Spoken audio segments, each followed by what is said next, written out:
Kansara DTV news ગુજરાતીમાં આપનું સ્વાગત છે। નજર કરીએ આજના મુખ્ય સમાચારો। અંકલેશ્વરમાં એન્ટી કરપ્શન બ્યુરો દ્વારા સફળ ટ્રેપ કાર્યવાહી હાથ ધરવામાં આવી હતી। આ કાર્યવાહી દરમિયાન Bhadkodara police ચોકીના head constable Sunil ઈશ્વર પરમારને ₹25,000ની લાંચ સ્વીકારતા રંગે હાથે ઝડપી લેવામાં આવ્યા હતા। ફરિયાદી વેપાર સાથે સંકળાયેલા છે અને તેમના વેપાર સંબંધિત બેંક એકાઉન્ટને સાયબર ક્રાઇમ દ્વારા ફ્રીઝ કરવામાં આવ્યું હતું। ફરિયાદીનું બેંક એકાઉન્ટ અનફ્રીઝ કરાવવા માટે હેડ કોન્સ્ટેબલ સુનિલ પરમાર દ્વારા વારંવાર ફોન ઉપર સંપર્ક કરીને લાંચની માંગણી કરવામાં આવતી હતી। બાદમાં તેણે રૂબરૂ મુલાકાત દરમિયાન એકાઉન્ટ અનફ્રીઝ કરાવવા બદલ ₹25,000ની લાંચ માંગ્યાનો આક્ષેપ છે। વેપારી લાંચ આપવા ઈચ્છતા ન હોવાથી તેમણે એસીબીના આ ટોલ ફ્રી નંબર 1064 પર સંપર્ક કરીને સમગ્ર હકીકત જણાવી હતી।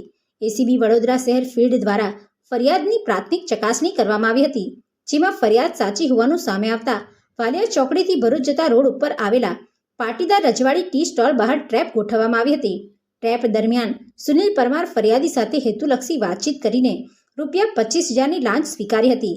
લાંચની રકમ સ્વીકારતા જ એસીબીની ટીમે સુનિલ પરમારને સ્થળ પર જ રંગે હાથે ઝડપી લીધો હતો। લાંચની સંપૂર્ણ રકમ પણ રિકવર કરવામાં આવી હોવાનું એસીબીએ જણાવ્યું છે।